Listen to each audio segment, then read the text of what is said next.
In today's attention economy, the ability to edit videos that not only capture people's attention but also keep it is something that's super valuable. This is a skill set that I was able to learn when I was just 16 years old at first, and since then I've been able to turn this into a multiple six figures a year business simply because I sat down and I learned how to edit amazing videos. So if this is something that you also want to learn, then I would highly encourage you to watch until the end of this video, because today you are going to learn how to get started editing videos in Final Cut Pro as a complete beginner step by step. So without any further ado, let's jump right into the software and get started. So when you first open up Final Cut Pro, this is what you are going to be seeing. So the way Final Cut Pro is structured is you basically have your libraries, within which you can have these events, and within each event you can have multiple projects. So for example, if you went out there for a week-long vacation and you took a video every single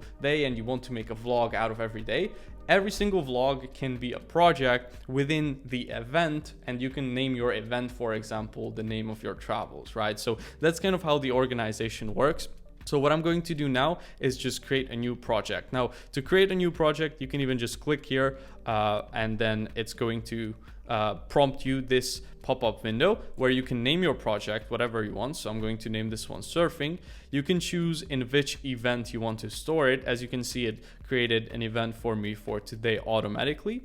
And you can also choose the resolution of the video, the frame rate of your video, and a couple other things here as well, but I would just recommend, leaving the rendering and the audio settings untouched. So once you are done selecting your resolution and your frame rate, you can click here on OK. And as you can see, it created the project for us. Now, the next thing you will want to do is you want to actually import your files into Final Cut so you can get started with editing them. Now here I created a folder within which I have my B-roll clips that I want to use in my edit, and also I created a separate folder for the song I want to use and also any sort of sound effects that I want to add. So to add any video or audio files into your project, all you need to do is just simply drag and drop it right here and it will import it into your project just like that. Or alternatively, you can also import it right into your timeline. So you just drag and drop it here. And as you can see, this is going to be your actual timeline where you are going to be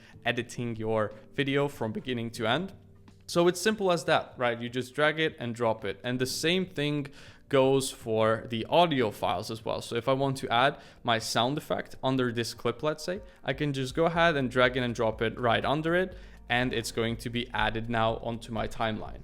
Now, if you want to adjust the levels of a certain audio file that you brought into your timeline, you can either just click here on this white line within that and then drag it down by clicking and dragging. And you can see it's showing how many decibels you are lowering the audio levels by, or you can also raise it just like that. Or alternatively, you can click on it to select that certain audio file, come here to the top right corner, and then where it says volume, you can also change this slider and it's going to be adjusting your audio volume. Now, talking about audio, that brings us to the sponsor of this video, Epidemic Sound. So I've been using Epidemic Sound for over 5 years at this point for all of my personal projects and videos, just like these YouTube videos as well, and also all my paid client projects. In my opinion, they are the go-to platform for getting all of your songs and sound effects from without having to pay thousands of dollars for licensing each and every single one of them individually. Instead, you can just pay a small monthly fee and get unlimited amounts of downloads.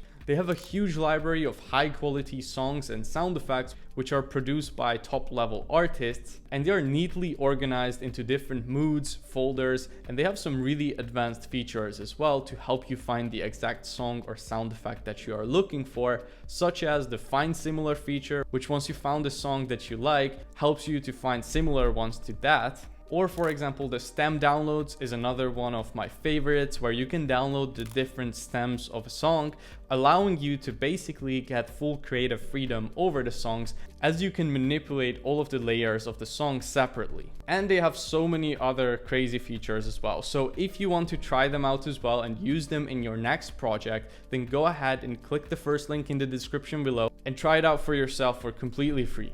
So thank you Epidemic for making this video possible, and let's get back into the tutorial. Now let me give you a quick rundown and overview of where everything is in Final Cut, because at first it can seem a little bit overwhelming. You are seeing all of these different windows and all of these different adjustments, and you might be wondering, well, where do I find everything? So let me quickly walk you through that. So first of all, you have your timeline right here, and you can basically scroll through this either with your touchpad if you are using a laptop like I am right now, and you can zoom in and out of it by just pinching in and pinching out, just like you would on any other, software using the touchpad. Or you can also press Command plus and minus on your keyboard to zoom in and out on your timeline. Now, alternatively, you can also click here on this little film icon, and you can change how zoomed in you are on the timeline with that. Now on the left here, you are going to have your library where you will have your different projects and also all the different clips that you have added into it.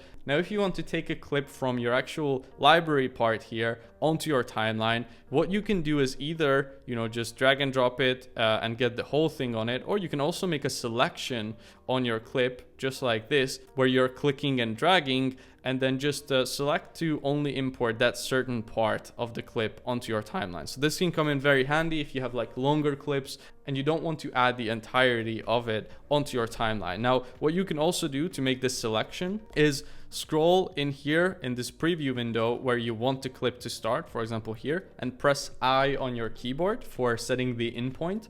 And then you can go to where you want it to end, press O on your keyboard to set the out point, and then just drag and drop it onto your timeline. Now, if you come to this little icon here, then you will have all the titles and all the generators as well that you have as templates within Final Cut Pro, and then you can use them in your project. So you can just drag and drop it as everything else as well. Now, here in the middle, obviously, this is your preview window. This is where you can see the actual creation that you are making. And then you can also make a couple adjustments here. So for example, here with this percentage changer, you can change how zoomed in or zoomed in you are on the actual clip. And you can also click here to view and make a couple different changes to your playbacks. Okay, so for example, you can optimize either for quality of playback or performance. So if you don't have the latest and newest and most powerful computer, maybe you want to change it to better performance, so your playback is going to be more smooth. However, if your computer can handle it, you can leave it on better quality, right? Now, there are a bunch of other settings in here as well, which are more for the advanced editors. So I'm not going to go too deep into those in this video, just like I'm also not going to go super deeply into color grading, because this is more of a beginner's walkthrough. But if you guys want to see some more videos like that, let me know in the comment section down below. After that, here on the right side, this is where we have all of the key settings of each clip. And this is where we can make a lot of the changes to our clips, right? So this is a super important part. Here we can change things like the blending mode, opacity, the transform settings. So I will be going through this, but basically on this right side, this is going to be where you can make adjustments to any effects that you add to your clips, and a lot of important things like that. Now, after that, we also have the color grading settings here with this little colorful button. And then this eye will show you also the most important informations about the clip that you have highlighted at the moment on your timeline. Now, if we go down, then we will also see our transitions here in this menu. And also on to the left of it, you will see all the different effects that you could use on your clips. Now, to the left of that, we have some more settings to adjust your timeline. Now, the main one here that I personally like using is to turn the snapping on or off. Now, with this one, what you can do is basically, if you turn the snapping on, then if you add two clips onto your timeline, it's just going to snap together. And also, if you're trying to line something up, like I'm trying to line, let's say this sound effect up to the second clip, if I drag it close to there, it's just going to snap into place. So this is mainly the only one that I personally use here on a day-to-day basis. Now here again on the top right corner, you can also hide different elements. So for example, like this, I can hide the timeline, I can hide the inspector window, and I can hide the library if I want. All right, cool. So now let's go through some of the most important and fundamental tools that you will be using on a day-to-day basis. So the most important one, in my opinion, is the selector tool. So that's going to be this one. So to get it, you just press A on your keyboard or whatever you set up your keyboard shortcuts to. And then with this one, you can drag things around, you can select a clip, and do whatever you wish with it, right? You can then change the settings of it and so on. So that's the selector tool.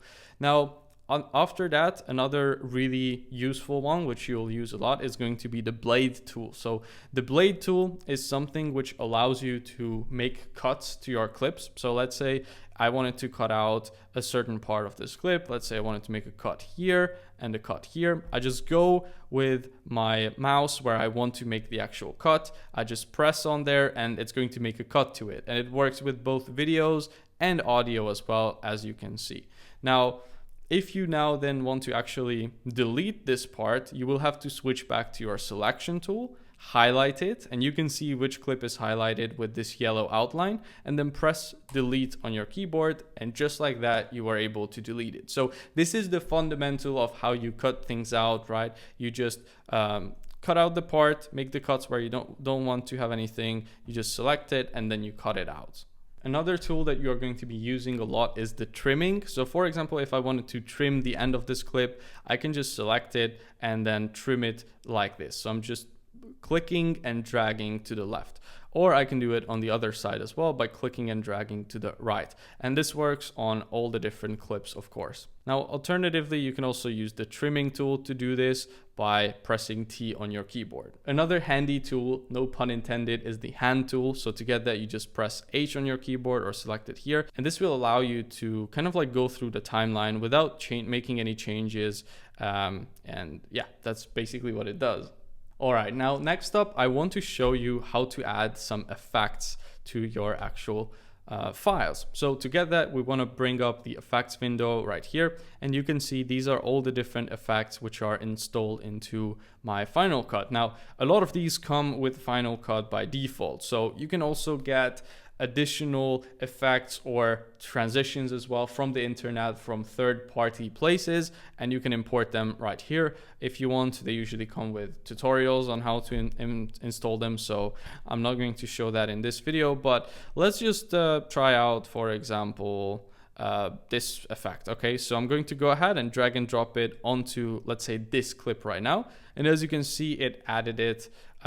This is called colorize, and here in this part of my software, I can actually change the intensity of it. Now, as you can see, I can make different changes as well to this effect, like the exact color I wanted to colorize it to. So that's how that works. I can also toggle it on and off by pressing this little tick icon there. Now, you can see this little oval shape right here. So that's actually going to allow you to add a shape mask. So if I click on that, I can choose whether I want to add actually a shape mask or a color mask as well. Now, basically with these masks, you can make it so that it only adjusts a certain area of your video, right? So these can come in sometimes super handy, and usually with most of the effects, you can actually apply these shape masks or color masks as well. So if I wanted to only adjust, let's say, this top half of my video, well, I can shape it however I want it to, and you can see now it's only adjusting that top section of my clip. Now, if you want to get rid of an effect, you can just select it here and press delete on your keyboard. There are endless amounts of effects, so what I would recommend you to do is just to really start scrolling through here, through all the different ones, and just try them out for yourself. If you want to add the blur, you can, come here, maybe add this Gaussian blur one. Again, the same thing, you can come here to your effect controls part of the software and then make adjustments to the effect as you wish. So it's pretty straightforward and simple to use. Now, next up, let's talk about transitions for a second. So a transition is something that you can apply between two different clips. to make them more seamless, right? In going from one to the other. So if I wanted to transition from this clip to this clip, then I can just either leave it like this and have a clean cut, or I can apply a transition between the two clips. So to get your transitions browser, come here to this icon, and then as you can see, they have also tons of different ones that you could use right here as well. Now, the most popular transition that I'm sure you have seen as well in movies or other YouTube videos is the cross dissolve one. So to apply the transition, all you have to do is click on it, drag and drop it between the two clips that you want to apply it to. And then now sometimes when you have more clips to both sides on the timeline, it will have to like get rid of some frames, but yeah, whatever. Then you just click here on create transition anyways. And as you can see, it applied it right now. Now, if I want to change the duration of this transition, I can just click on it and then come here and drag it out to be as long or as short as I want it to be. So I'm just gonna play it back now, and you can see now this first clip nicely fades into this second one. And all the other transitions basically work the same way. Usually you can make some even more adjustments to it as well. So here we have this pretty weird looking one. Let's add that in here. And as you can see now, it's added in there. And if I want to make some changes to it, I can make these different adjustments and different settings as well. I'm not sure exactly what this effect does specifically, but with most transitions, you can make some smaller tweaks to it as well in the effect controls part. Now, another way you can create some pretty cool transitions, and this is a little bit more of an advanced tactic, is through blending modes. So for example, I got this clip right here of this flashing light on a black background. And what I can actually do with blending modes is I can drag this, for example, on top of these two separate clips, right? So it looks something like this right now. As you can see, you might think, okay, well, this doesn't look too cool. It's just a black screen on top of these. It's not a smooth transition at all. But with blending modes, what you can actually do is change how a certain clip interacts with the clip under it, right? So if I select this right now and I come here to blend mode and I change it from normal to, for example, screen, then you can see it actually got rid of all the black parts of this image. So if I play this back now, well, then I actually got a pretty sick looking transition. Now, this clip could be scaled up a bit, but yeah, you can see it created this pretty cool looking effect. So with blending modes, again, you can change how the certain clip or even text layer interacts with anything that's under it. I'm going to give you another example by adding some text to the video and showing you through that. So I'm going to add a text. I come here to titles. I'm going to type in here custom to add a fully custom text to it.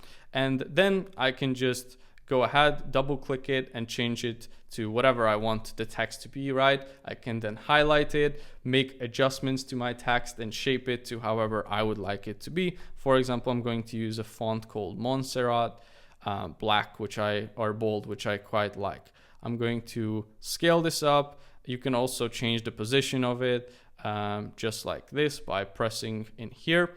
And now if I come back here to compositing, then I can actually go ahead now and change this, for example, from normal to, let's say, difference, right? So now it's choosing the opposite color of whatever is under it. So you can create some pretty interesting looking effects just like this. And now you can see if I add this to another clip, well, it's going to look completely different on each one of the clips. Because on the bright areas, it's dark, and on the dark areas, it's bright. Now, again, with blending modes, obviously there's a lot more to it as well. There is so many different blending modes as well that you could try. So what I would recommend you to do is to go ahead and play around with it, see what each one of the blending modes does as well. And if you guys want, I could also do another longer video on this one as well. Now, when it comes to the titles, obviously you don't have to make always a custom one from completely scratch. You can also see a bunch of these different title kind of like animations and such that you can use, which are in here as templates. So let's just try, for example, this one, basic 3D. This has like a pretty cool animation as it comes in and then as it goes out. And again, to change them, all you have to do is select it on the timeline, come here to the properties part, and you can change the text here to whatever you want. You can change the font and so on. And with this one, for example, because it has an actual animation to it and so on, I can also come here to this T icon and make even further adjustments to it as I wish. Now, next up, let me show you guys how to slow down or speed up different clips. So this is pretty straightforward and pretty simple as well. You just select the clip that you want to speed up or slow down. You just come here to this icon, and then here you can choose how much you want to slow it down or how fast you want it to be. So if I put it on 2x, it's going to double the speed now, as you can see. And if I put it to slow motion, let's say 50%, then it's going to be playing back at 50% speed. Now, you can also go ahead and add an actual custom speed to it, where you can choose the exact percent you want it to be. So if you wanted to make it like crazy fast, you could put it at 3000%. And as you can see, it became now this tiny little clip. And yeah, that's how you actually change it. Another way that you can change it as well, which can be quite useful, is you see this little button here. If you drag it and drag it out, you can then also change the speed or the duration of the clip by grabbing this little handle in here. And you can see the percentage you are changing it to as well right there. Now, if you want to reverse a clip, you can also do that right here by pressing on reverse clip. Now, you can also do some other adjustments here as well, but in this video, I'm not going to go too deep into those. Now, if your clip is shaky for any reason, you can also click here the stabilization button, which is basically going to analyze your entire clip from beginning to end and then smoothen it out. Now, in this case, this wasn't super shaky in the first place, but I'm going to show you an example here of what this feature can actually do for your clip. This can come in very handy as well. Now, let's talk a second about color grading. So, color grading and adjusting the colors is also pretty simple in Final Cut. If you just come here to the color inspector, you have three different places where you can change things. Number one, you can change the exposure here. So here with this slider on the left, you can overall change the exposure of your clip, or by pressing this one, you can change just the shadows and how dark or bright they are, just the midtones, or just the highlights as well. So that's how you can adjust that. You can also do the same thing with the saturation as well. Just adjust overall the saturation of the clip, or only adjust the saturation of the shadows, the midtones, or the highlights. And you also have this color tab where you can change the overall global kind of color of the entire clip, just like this. The more you pull it up or down, the stronger the change is to that certain color. Or you can also add, let's say, just to the shadows, the teal, or just to the shadows, the red, or whatever color you wish. Now, if you want to use LUTs, that is another thing that you can do. LUTs are kind of like filters on Instagram, but just for videos instead. And to get your LUTs, you have to actually add it as a separate effect to the certain clips, and then come in here to all video and audio effects. And then you want to put in here LUT. You will get this custom LUT effect. You drag and drop that onto the clip you want to apply it to. You come here to the LUT, and you will have all these different ones that you can import in here yourself. These are stuff that you have to download from the internet yourself, but you can then choose whatever filter or LUT you want to use. And you can see just like that, I was able to add, for example, this color grade on my clip, and I can also change the intensity of it as well, and so on. So that is basically the fundamentals of how you can also adjust the colors on your timeline and on your certain clips. They also have this feature here where it can automatically do some changes to the colors by clicking here on this magic wand icon and then enhance light and color. And then it's going to analyze your clip, and through some sort of AI, I guess, or machine learning, it will try to make adjustments to make it much nicer, right? And it actually did a pretty all right job, and we can make further adjustments to it as well if we wish to all of these different settings. Now, some of the most important adjustments within Final Cut are going to be the transform settings. So this is how you can zoom in and zoom out on certain clips, right? So you use this transform section right here. You can also change the position of your clips using that by changing the X and the Y axes as well. You can also crop your clips right here to whatever settings you wanted to. And yeah, these are going to be used quite often as well. Another setting that you can change here is the opacity. So basically with the opacity, you can change like how see-through a certain clip is. So if I want to make this clip more quote unquote see-through, then I can change the opacity and lower it. And you can see now I can kind of see the clip right under it as well of this wave from the top. And this is also a good way to kind of understand how the different layers on your timeline work, because you can stack as many clips on top of each other as you want, but always the clip that is on top is going to be getting priority, quote unquote. So whatever clip is on top, unless you have changed the opacity or the blend modes of it, is going to be actually visible in your final video. So you can see now, even though I have this clip right here, continuing under this, because this clip on top has full opacity and is on top, is what is going to be visible in the final product. That's how you can change these settings, quite useful as well. An audio feature that I love using is fading in and out the beginning of sound effects and songs. This can be really helpful to making less abrupt of transitions with your music and your sound effects. So to do that, you just click here on the side and you can drag it out here.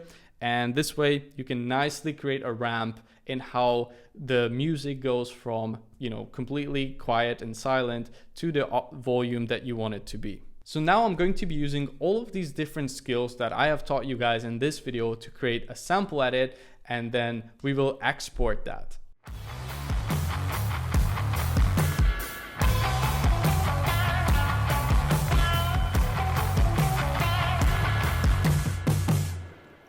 So this is what I was able to come up with. I hope you guys liked it. Now, once you're ready with your masterpiece and you are ready to go ahead and publish it, all you have to do is click here on the top right corner and then click here on export file. And then after that, you can name this whatever you want, right? That's going to be the file name. You can choose the format of it. So I recommend just leaving it on video and audio. The video codec as well, you can choose right here. I just recommend leaving it on H.264. And you have the resolution in here as well. These are all going to match your project settings, right, that you set up initially in the beginning. And then after that, you can just click here on next. You can choose where you want the footage to actually be saved. Just click on save, and then you will be basically done and you will be exporting your file. Click here, and then you will be able to see exactly where the transcoding process is. And then once this goes to 100%, then you are done and you are ready to publish your file wherever you want to. I really hope you found this video insightful, and I hope you feel now a bit more comfortable within Final Cut. If you want to see more videos like this, make sure to subscribe to the channel, and also check out Epidemic Sound to get your own amazing songs and sound effects from as well for your next videos. So hope you enjoyed again, and I will see you in the next one.